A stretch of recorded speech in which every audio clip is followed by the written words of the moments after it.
Hello everyone and welcome back to SRP stories, जहां मैं आपके साथ हुए क्रीपी इंसिडेंट सुनाता हूं।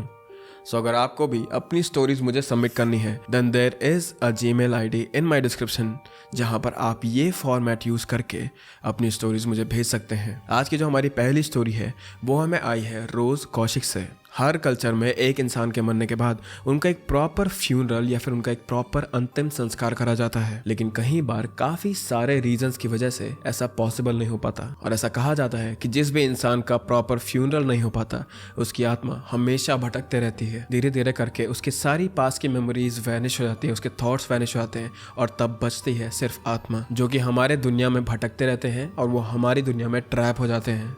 According to a lot of stories, जितनी भी स्पिरिट्स हमारी दुनिया में वो जितना ज़्यादा टाइम बिताते हैं यहाँ, उतनी ज़्यादा उनकी पावर बढ़ते रहती है। और यही रीज़न है, तुमने पहले भी स्टोरी सुनी होगी कि भूत लोगों को अटैक करते हैं। यही रीज़न होता है कि ये जो इवल स्पिरिट होती हैं जो हमारे आसपास मौजूद होती है वो एक्चुअल में हमें हार्म क्यों करती हैं। और आज की स्टोरी भी कुछ ऐसी ही है जो हमें आती है भटिंडा, पंजाब से।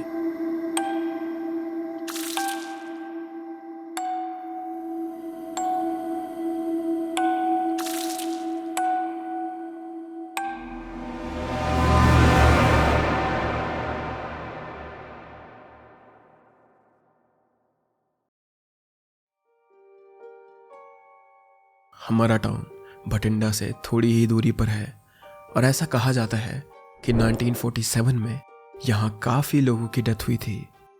जिनको नहीं पता 1947 में पंजाब में क्या हुआ था, बेसिकली उस टाइम पर पंजाब में 3 रिलीजियस ग्रुप्स में लड़ाई और दंगे चल रहे थे और इंडिया का पार्टीशन भी होने लगा था। हर तरफ राइट्स चल रही थी जिसमें हज़ारों लोगों की जानें भी गई थी और इंडिया से जा रहे रेफ्यूजीज की ट्रेन पर भी हमला हुआ था, जिसमें बैठे ऑलमोस्ट सभी लोग मारे गए थे। The city attacked residents, looted their houses, and set ablaze places of worship. The terrified Taneja family decided to migrate to India.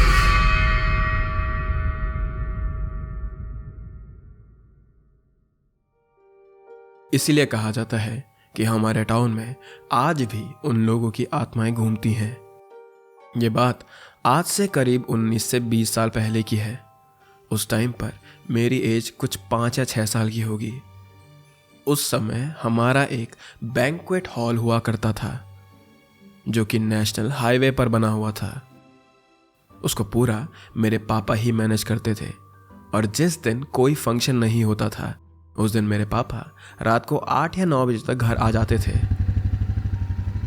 लेकिन जब भी कोई फंक्शन या बुकिंग होती थी तब वो रात में काफ़ी लेट घर आते थे, तो उन्हें अक्सर ऐसे दिनों में घर आने के लिए 11 या 12 बज जाते थे। होटल से हमारे घर तक आने में करीब 20 या 25 मिनट ही लगते होंगे। इसीलिए पापा हमेशा बाइक से ही आया जाया करते थे। हमारा घर ज़्यादा दूर नहीं था, लेकिन रास्ते में एक नहर पड़ती थी जिसकी एक तरफ मेन रोड थी और दूसरी तरफ एक कच्चा रास्ता था जो खेतों के साथ लगता था। दिन में तो वहाँ अक्सर लोग अपने खेतों में काम करते थे, लेकिन रात को उस रास्ते पर कोई नहीं होता था। और गांव से बाहर होने की वजह से ना वहाँ किसी का घर था और ना ही कोई स्ट्रीट लाइट्स, इसीलिए ज़्यादातर लोग रात में वहाँ जाना अवॉइड करते थे। बट रात में मेन रोड पर काफ़ी ट्रक्स और बड़े व्हीकल्स चलने लगते थे, जिसकी वजह से पापा लेट होने पर उस कच्चे रास्ते से आना ज़्यादा सेफ समझते थे टू अवॉइड एक्सीडेंट्स।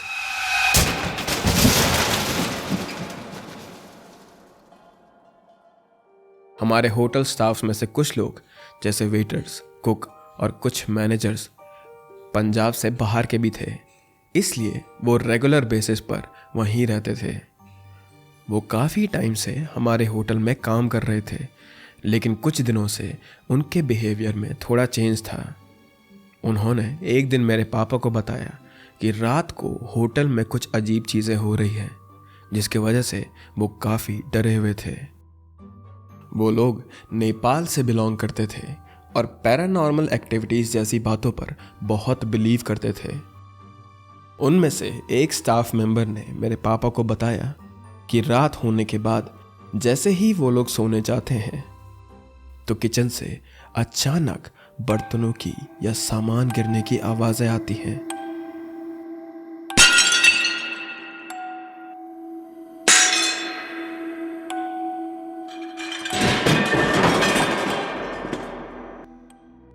हमारे होटल के टेरेस पर जाने के लिए स्टेयर्स का जो दरवाजा है उस पर एक लॉक लगा हुआ है जो कभी कभी ही खुलता था। हमारे एक स्टाफ ने बताया कि रात में करीब 1 या 2 बजे उसे स्टेयर्स पर किसी के भागने की आवाज आती है।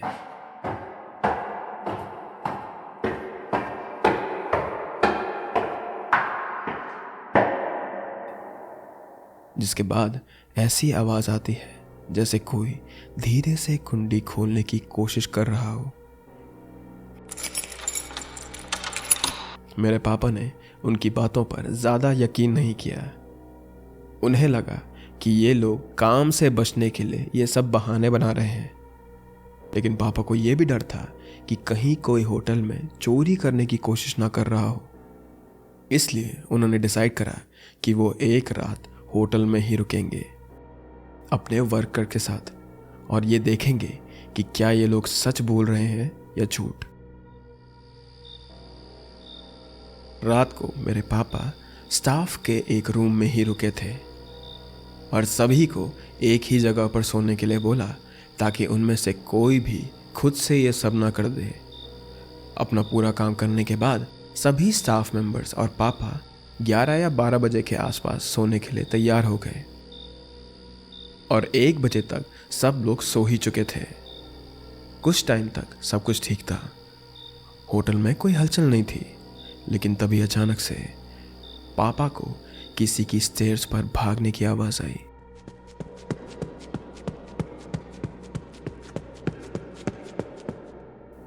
और उनकी आंख खुल गई। उन्होंने जल्दी से उठकर सभी स्टाफ मेंबर्स को देखा, लेकिन सब लोग वहीं सोए हुए थे।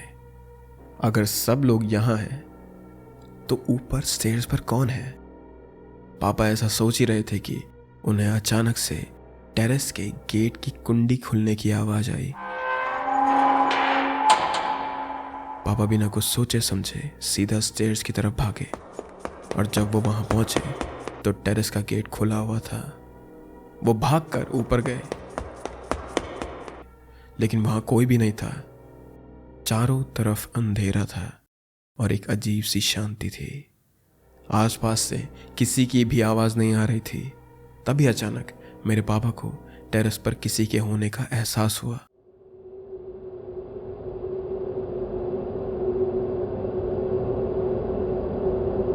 कुछ ऐसा जो इंसान या जानवर नहीं था, शायद एक अजीब सी नेगेटिव एनर्जी। वो जहां थे वहीं खड़े रह गए। उनके लिए उस जगह से हिलना भी मुश्किल हो रहा था। हम एक हिंदू फैमिली से बिलोंग करते हैं और मेरे पापा पूजा पाठ में काफ़ी बिलीव करते हैं और ऐसा कहा जाता है कि कभी भी ऐसी सिचुएशन में होने पर हनुमान जी को याद करना चाहिए। इसीलिए उन्होंने भी उस वक्त ज़ोर ज़ोर से हनुमान चालीसा का उच्चारण स्टार्ट कर दिया। जय जय जय जय हनुमान ज्ञान गुण सागर, जय कपीस तिहुँ लोक उजागर, रामदूत अतुलित पद धामा, अंजन पुत्र पवन सुत नामा।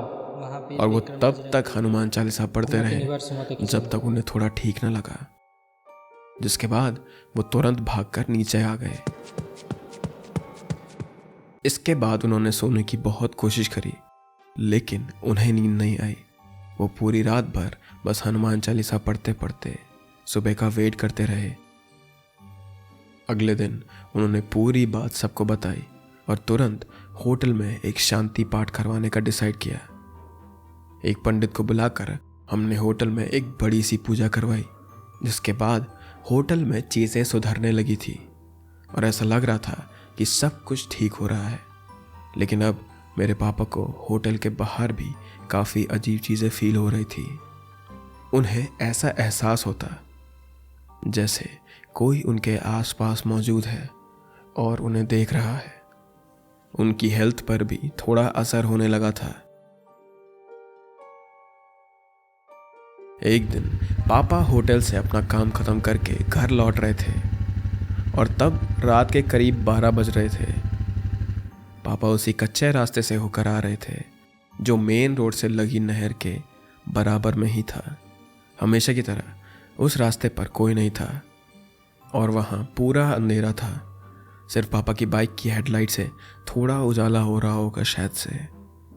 कुछ दूर चलने के बाद जैसे ही उन्होंने टर्न लिया, उन्हें ऐसा लगा जैसे कुछ दूरी पर रोड के किनारे एक लेडी खड़ी है जिसने रेड कलर का सूट पहना है और वो उनसे लिफ्ट मांगने का इशारा कर रही थी। उन्हें पहले तो थोड़ा ठीक नहीं लगा क्योंकि वो गांव का एरिया था और ऐसे ही लिफ्ट मांगने के बहाने यहाँ चोरी करने के लिए भी बहुत लोग आते थे। लेकिन फिर उन्होंने सोचा कि शायद ये लेडी पास के गांव की होगी और इसे अपने घर तक लिफ्ट चाहिए होगी। ऐसा सोच के उन्होंने अपनी बाइक स्लो करी और जहां वो लेडी खड़ी हुई थी उस तरफ मुड़ गए। लेकिन जैसे ही उन्होंने अपनी बाइक वहां रोकी, उस स्पॉट पर कोई भी नहीं था। पापा ने घबरा कर इधर उधर देखा लेकिन वहां कोई नहीं था। लेकिन तब ही उन्होंने देखा कि वो लेडी रोड के ऑपोजिट साइड के खेत में फसल के ऊपर हवा में खड़ी हुई थी और पापा को देखकर स्माइल कर रही थी।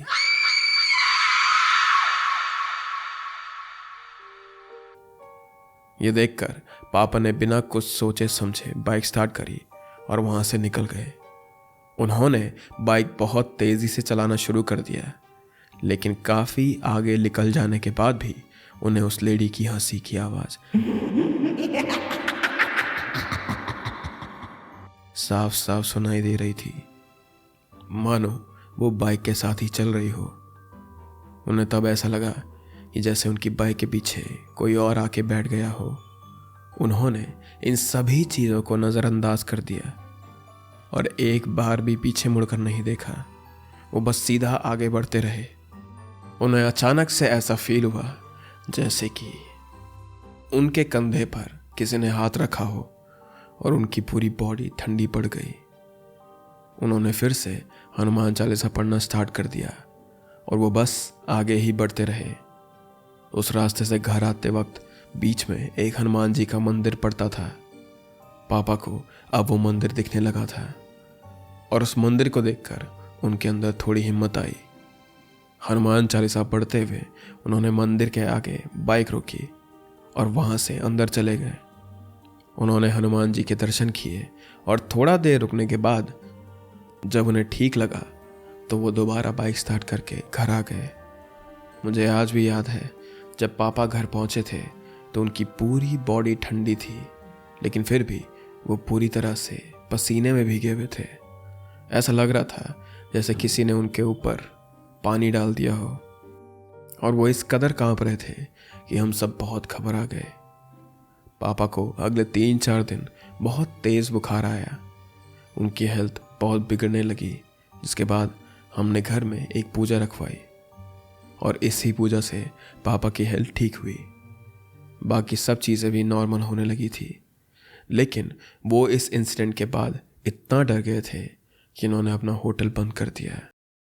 हमारे होटल के बारे में ये कहा जाता था कि वहाँ एक ऐसी आत्मा है जो अगर किसी भी मेल को अपना शिकार बनाती है तो वो एक औरत का रूप ले लेती है, और अगर किसी औरत को अपना शिकार बनाए तो वो एक मर्द का रूप ले लेती है।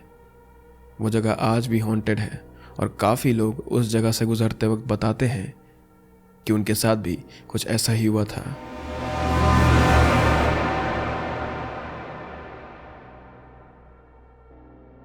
आज तो उस जगह पर पूजा पाठ करवा के एक मंदिर बना दिया गया है, लेकिन उस रात जो मेरे पापा के साथ हुआ था वो चीज़ वो अभी तक नहीं भुला पाए हैं।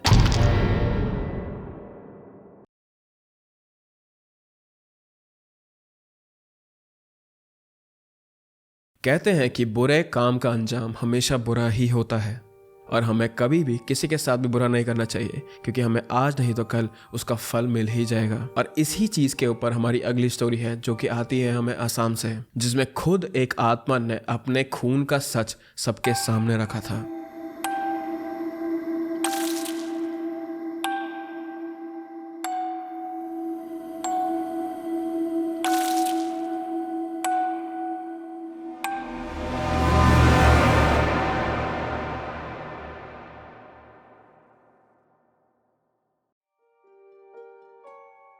ये इंसिडेंट दिसंबर 2013 का है, जब मैं एक स्टूडेंट था और आसाम नारंगी में मेरा कॉलेज होने की वजह से उस टाइम मैं वहीं एक रूम रेंट पर लेकर रह रहा था। मैं अकेला ही रहता था और मेरा ज़्यादातर दिन कॉलेज में ही निकल जाता था। एक दिन कॉलेज से घर आने में मुझे शाम के 4 बज गए थे। सर्दियों का टाइम था, इसलिए बाहर अंधेरा होने शुरू हो गया था। कॉलेज से आने के बाद मैं थोड़ा थक गया, इसलिए मैंने कुछ देर रेस्ट करने का सोचा और सोचते सोचते मुझे नींद भी आ गई थी। लेकिन नींद में मुझे ऐसा लगा जैसे कोई मुझे उठा रहा हो। मैं इतनी गहरी नींद में था कि मेरी आंख ही नहीं खुली, लेकिन फिर भी मुझे ऐसा लगा जैसे किसी ने मुझे हिलाकर उठाया। मैं इतना घबरा गया कि सीधा उठकर बैठ गया। मुझे बहुत पसीना आ रहा था और मेरे पूरे रूम में अंधेरा हो रहा था। मुझे पैरानॉर्मल एक्टिविटीज़ पर बिलीव तो नहीं था, लेकिन मुझे कुछ अजीब सा फील हो रहा था। मैंने उस बात पर ज़्यादा ध्यान नहीं दिया और रूम की लाइट्स ऑन करके मैं बाहर आ गया। मैंने सोचा कि जो मेरे लैंडलॉर्ड थे उन्हें एक बार ये सब कुछ बताऊं, लेकिन फिर मैंने उस बात को अपना वहम समझकर नज़रअंदाज कर दिया।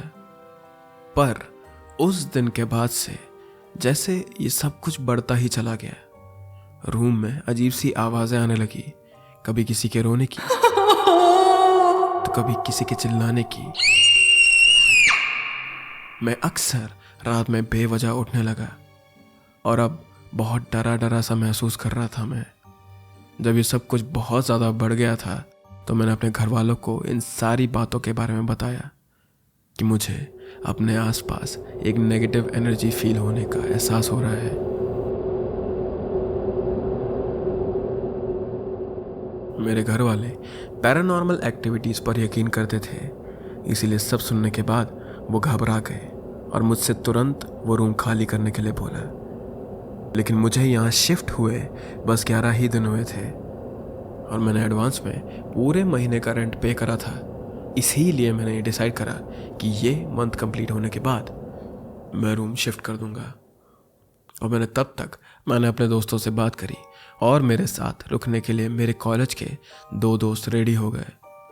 उन्होंने उसी दिन अपना सामान मेरे रूम में शिफ्ट करा और ये सब कुछ करते करते हमें रात हो गई थी।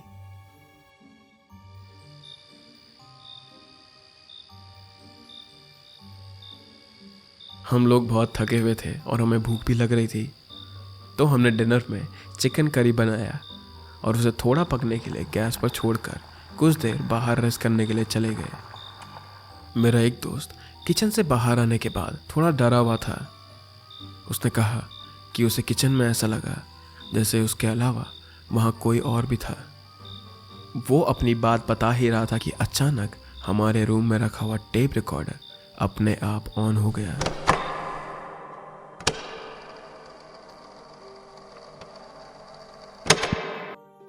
हम सबको अब थोड़ा डर लगने लगा, लेकिन हिम्मत जुटाकर हमने टेप रिकॉर्डर को बंद कर दिया। मेरा दोस्त इतना डर गया था कि वो किचन जाने के लिए भी तैयार नहीं हो रहा था, इसीलिए हमने उसे बाहर बैठने के लिए बोला। लेकिन जब हम किचन में गए तो हमारी चिकन करी में से कुछ पीस आधे खाए हुए थे और उनकी हड्डियां इधर उधर पड़ी थी। ये चीज़ देखकर मेरे दोस्त ने मुझे पकड़ा और उसने मुझसे तुरंत कहा कि यहाँ से बाहर चल, मुझे किचन में नहीं रहना है।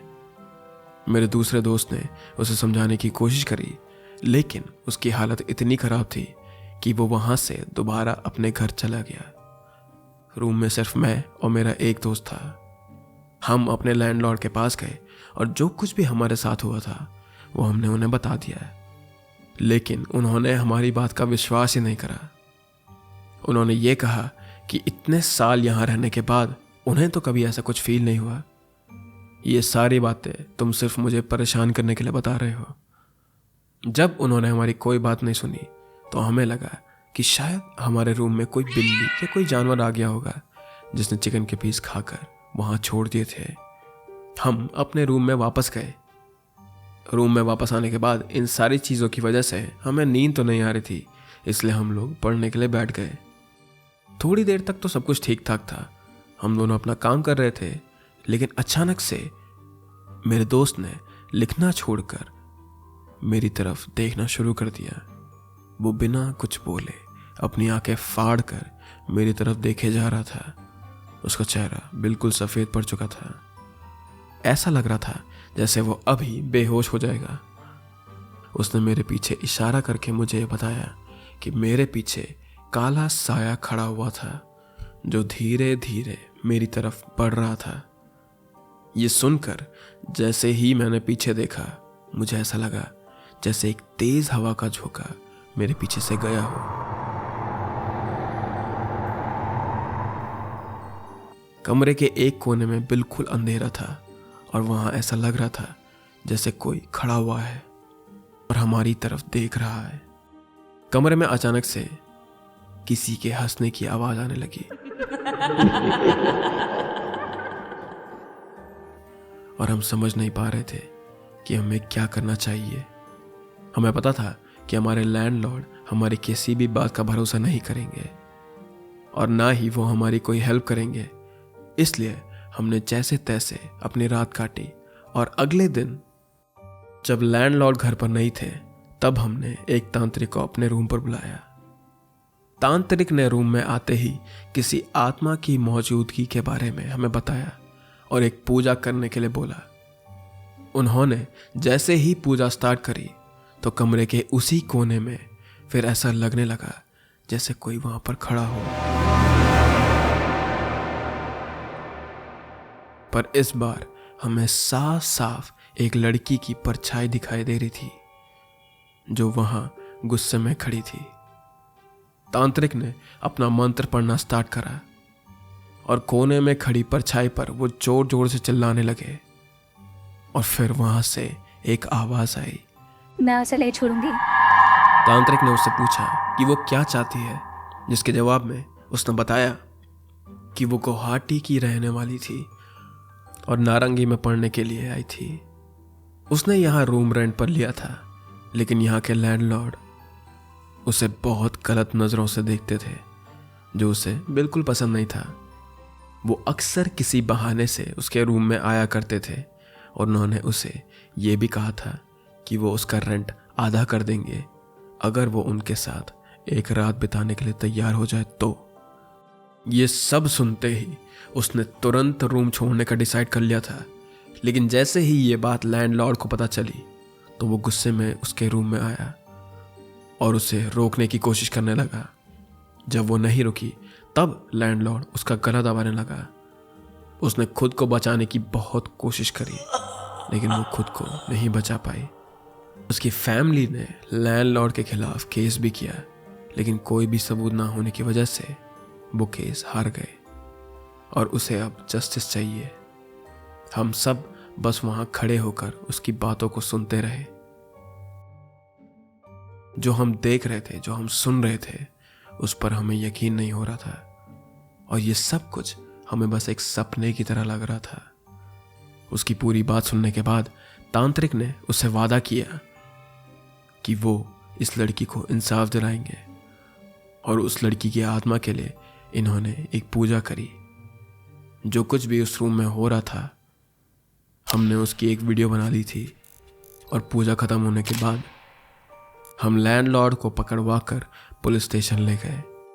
पुलिस का इन सब बातों पर यकीन करना थोड़ा मुश्किल तो था, लेकिन फिर भी हम एक बार कोशिश करना चाहते थे। पुलिस स्टेशन पहुंचकर हमने वो वीडियो पुलिस को दिखाई और वहां से हमें पता चला कि उस लैंडलॉर्ड के पास में भी काफ़ी क्रिमिनल रिकॉर्ड थे। वो पहले भी मर्डर केस में जेल जा चुका था, इसीलिए पुलिस ने उसे तुरंत अरेस्ट कर लिया। उस दिन जो कुछ भी मेरे और मेरे दोस्त के साथ हुआ था वो किसी के लिए भी यकीन करना मुश्किल होगा, लेकिन मुझे इस बात की खुशी थी कि उस आत्मा को अपना इंसाफ मिल गया। अगर मैं पहले ही इस रूम से शिफ्ट कर लेता तो शायद उसकी आत्मा को कभी शांति ना मिलती और फ्यूचर में हो सकता था कि किसी और के साथ भी ऐसा ही हो जाता। मैंने अपनी फैमिली को जो कुछ भी मेरे साथ हुआ वो सब कुछ बता दिया और उसके बाद मैं अपने दोस्त के रूम में शिफ्ट हो गया। मैं और मेरा दोस्त अब साथ रहने लगे। आज भी जब मैं इस बारे में सोचता हूँ तो मुझे लगता है कि दुनिया में ऐसी कितने लोग हैं जो क्राइम करने के बाद बच जाते हैं, जिनके साथ कुछ नहीं होता और वो ऐसे ही फ्रीली घूमते रहते हैं। लेकिन इस इंसिडेंट ने मुझे एक बात सिखाई है, किसी का बुरा करके कभी भी कोई बच नहीं पाता है। That's what karma is. Well, that is it for today's videos and remember this thing guys कि अगर आपको भी अपने साथ हुए कोई क्रीपी इंसिडेंट, जरूरी नहीं है वो भूतिया ही हो, अगर आपके साथ कभी कोई क्रीपी इंसिडेंट हुआ है और वो आप मुझे भेजना चाहते हैं तो मेरे डिस्क्रिप्शन में एक Gmail ID है, आप वहाँ पे अपनी स्टोरी मुझे भेज सकते हैं। And with that I hope that you guys are happy, you guys are healthy and I will see you next week. Bye bye.